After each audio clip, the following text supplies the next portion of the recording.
Quand il sonne à 19h et que nous sommes vendredi, le service de l'information prend les rênes sur L2A Télévision. Mesdames, Messieurs, bonsoir. Dans les titres, la ville de Parakou accueille les manifestations officielles dans le cadre de la célébration de la Journée de l'Arbre. Quelle en est la programmation? Vous le saurez dans un court instant. Ce jeudi, le canal Olympia de Cotonou a accueilli la projection du film Dahomey. Une équipe de notre rédaction y était et nous en fera le point dans quelques minutes. En page sport, il sera question de la situation au sein de la Fédération camerounaise de football et de la préparation des Guépards pour les prochaines rencontres. De nouveau, bonsoir. Ce samedi 1er juin 2024, le Bénin célèbre la 40e journée de l'arbre. À quelques heures de cette célébration, le directeur des affaires domaniales et environnementales de la mairie de Parakou revient sur le programme des manifestations officielles au plan national qu'accueille la ville de Parakou. La 40e édition de la journée nationale de l'arbre aura lieu. Et sur le plan national, la commune choisie pour abriter l'événement, c'est la commune de Parakou. Et l'événement aura lieu sur le périmètre de reboisement de la commune de Parakou, plus précisément à Pébié. De façon particulière, ce qui est en train d'être fait au niveau de la commune de la mairie de Parakou. Et comme l'année passée, nous avons encore identifié le site de Baka. Parce que nous avons une ambition pour ce site, nous avons un projet pour ce site qui est de faire de ce site une forêt communale. Et il y a 3 ans, nous avions démarré la journée de l'arbre sur ce site. L'année dernière, c'est le même site qui a accueilli les événements et cette année, ce sera encore le même site. Alors, cette année, nous allons reboiser 2500 plants sur environ 2,5 hectares. Et ce sera différentes sortes d'essences. Il y aura par exemple le Kaya sénégalensis, il y aura le Adansonia digitata que nous appelons communément le baobab, il y aura le karité, il y aura des espèces fruitiers, il y aura un peu de tout. Nous allons célébrer certes le 1er juin ensemble le samedi, mais les activités vont continuer sur le site jusqu'à une période donnée. Le même prestataire sera chargé de l'entretien et du suivi des plans mis en terre pendant une période donnée. Et suite à ça, les communautés vont prendre le relais parce qu'on aura à mettre à la disposition de ces différentes communautés des kits, du matériel pour le suivi et l'entretien et le suivi des plans mis en terre. On parle toujours environnement dans ce journal. La forêt de Parakou a perdu plus de 50% de sa superficie. La journée de l'arbre célébrée chaque 1er juin est l'occasion de rappeler l'importance de l'arbre et donc la nécessité de conjuguer les efforts pour sauvegarder la réserve forestière de Parakou.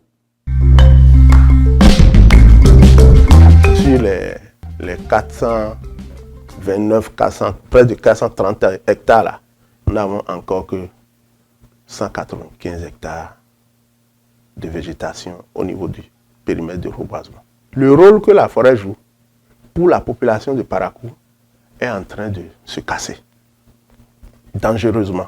Cette réserve, classée par arrêté numéro 2079 SE du 21 avril 1949, a perdu 54% de sa superficie en 7 décennies.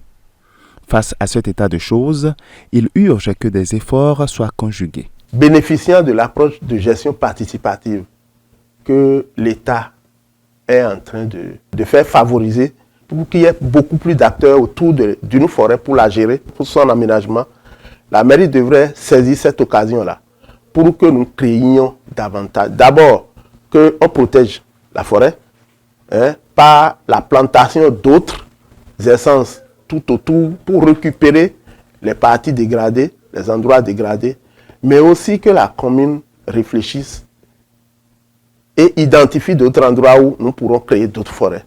Ressources vitales pour la société, les arbres jouent un important rôle de purification de l'air en absorbant et en neutralisant de nombreux polluants gazeux. Les arbres fournissent un abri à la faune, des bienfaits pour la santé, nous rapprochent de la nature et nous aident à renouer avec la culture. En ce sens, la forêt de Parakou est une précieuse richesse à préserver. La hiérarchie forestière n'est donc pas restée les bras croisés.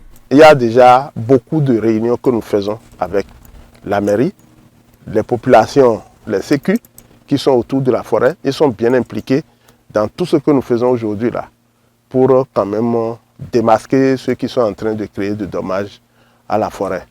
Il y a les concasseurs de cailloux qui sont là cette année. Avec notre appui, ils ont réalisé une plantation de 2 hectares à l'intérieur de la forêt. Mais il reste quand même la compréhension de la mairie pour accompagner tout ça. Comme la réserve de Parakou, plusieurs forêts et plantations sont menacées à travers le pays. Les statistiques parlent de 70 000 hectares détruits chaque année.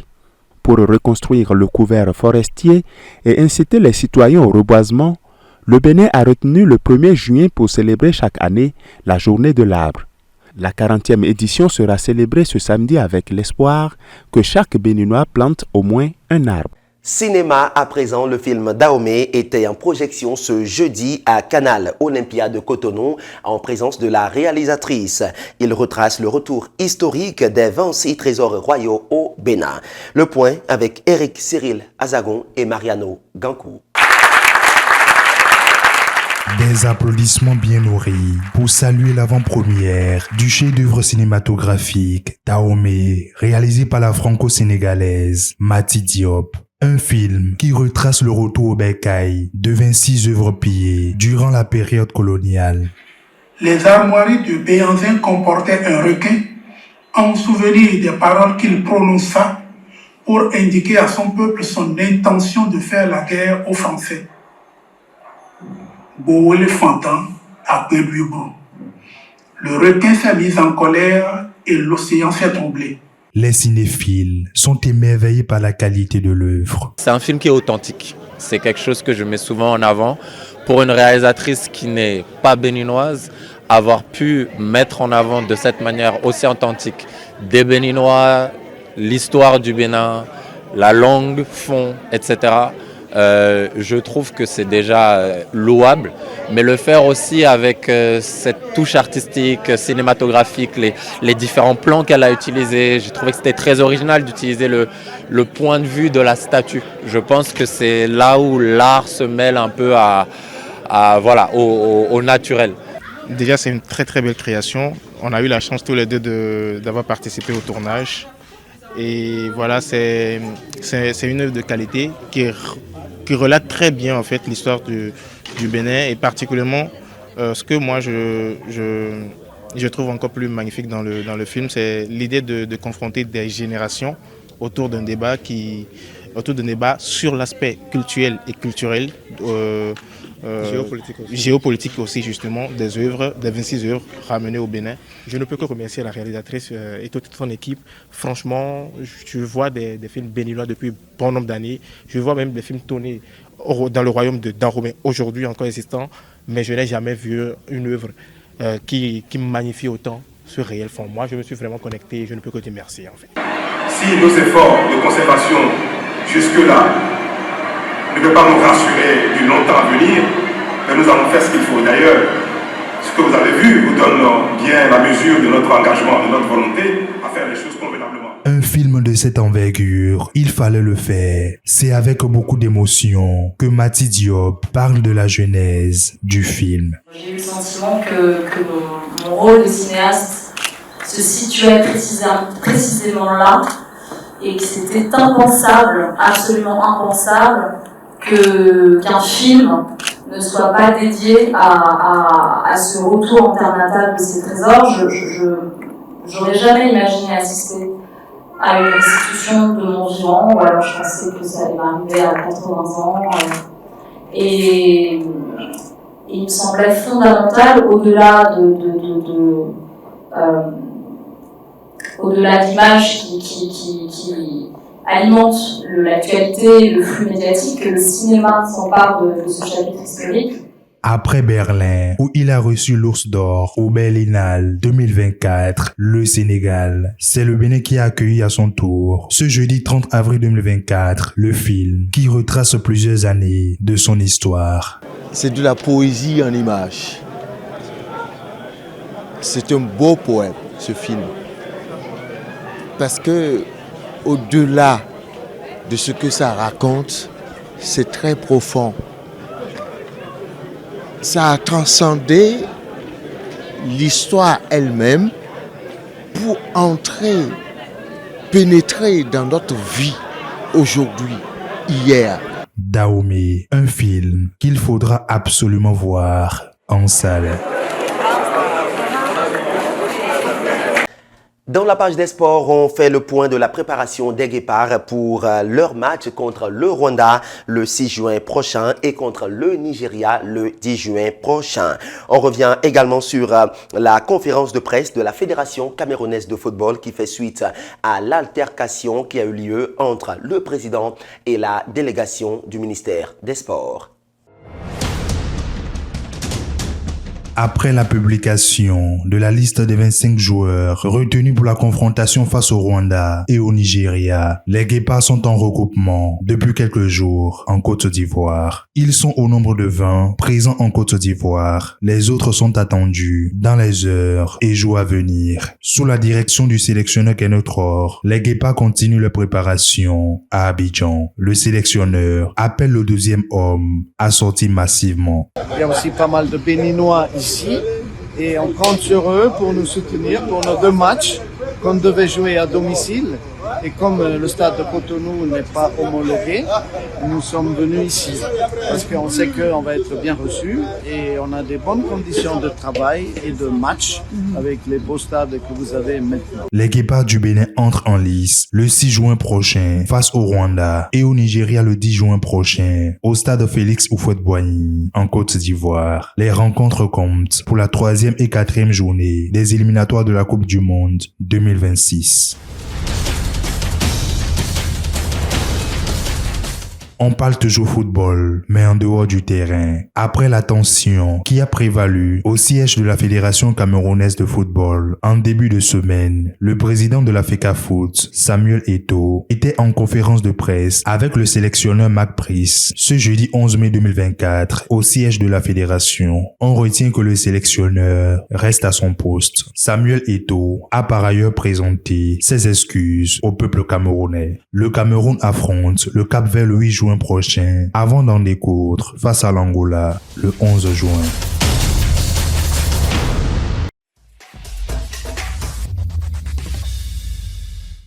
On prend le vol direction l'international avec Nakim Nouati. Le président chinois a rencontré son homologue tunisien à Pékin ce vendredi pour des entretiens visant à approfondir la coopération entre les 2 pays. Le dirigeant chinois a organisé une cérémonie de bienvenue pour le président tunisien Kais Saied au Grand Hall du Peuple avant que les 2 hommes n'entament une réunion bilatérale. Il a déclaré que les 2 pays s'étaient toujours soutenus et entraidés, quelle que soit l'évolution de la situation internationale. Après la réunion, les 2 dirigeants ont participé à une cérémonie de signature au cours de laquelle des responsables des 2 parties ont signé un accord de coopération dans divers domaines, notamment l'économie, la technologie, la santé et les médias. Parlons procès pénal de l'ancien président américain à New York. Ce jeudi, Donald Trump a été reconnu coupable des 34 chefs d'inculpation qui pesaient contre lui dans ce procès pénal historique. Le rival de Joe Biden connaîtra sa peine le 11 juillet en pleine campagne présidentielle. Son avocat a déjà prévenu qu'il ferait appel. Il est accusé pour des paiements dissimulés à une star de Film Inc., un séisme pour l'ex-président américain qui a dénoncé une honte en pleine course à la Maison-Blanche. Il faut noter que ce verdict historique n'empêchera pas Trump d'être candidat à la présidentielle du 5 novembre face au démocrate Joe Biden, même en cas de condamnation à une peine de prison. Poursuivons avec d'autres nouvelles. Après la Mauritanie, la Gambie, la Côte d'Ivoire et d'autres, le président sénégalais poursuit son programme. Bassirou Diomaye Faye s'est rendu ce jeudi 30 mai à Bamako au Mali et à Ouagadougou au Burkina Faso, soit son premier déplacement dans le pays de l'Alliance des États du Sahel. Le nouveau président sénégalais s'est entretenu ce jeudi avec le chef de la junte militaire à Bamako. Bassirou Diomaye Faye et le colonel Assimi Goïta ont parlé de coopération entre voisins, mais aussi et surtout de la dissidence affichée du Mali face à la CEDEAO, l'organisation ouest-africaine, depuis plusieurs mois. Le président de la transition du Gabon, Brice Oligui Nguema, en visite en France du 28 mai au 2 juin. Un forum d'affaires a réuni ce mercredi 29 mai près de 600 chefs d'entreprise gabonais et français. À l'issue de la journée, plusieurs contrats ont été signés pour un montant total de plus d'1 milliard d'euros. Également au menu de ce déplacement du général Brice Oligui Nguema, un entretien en tête-à-tête avec son homologue français Emmanuel Macron pour discuter de la poursuite des relations bilatérales, la transition en cours à Libreville, mais aussi d'autres sujets d'intérêt commun comme la transition climatique. Autre nouvelle, les Sud-Africains sont passés aux urnes ce mercredi pour des législatives. La ANC au pouvoir en Afrique du Sud depuis 30 ans a enregistré un net recul selon des résultats encore partiels des élections législatives publiées ce jeudi 30 mai. Après une journée de vote pour des législatives à haut risque pour l'ANC au pouvoir en Afrique du Sud, le dépouillement a commencé mercredi soir dans la majorité du pays. Au lendemain de ces élections, la commission électorale a déclaré la fin du dépouillement pour des législatives très particulières. Fin de ce journal, retenez que le meilleur talisman de la vie, c'est la persévérance. Gardez le cap, maintenez toujours la tête haute, persévérez, continuez dans vos efforts et le reste suivra. D'ici là, portez-vous bien, merci et bon week-end à vous.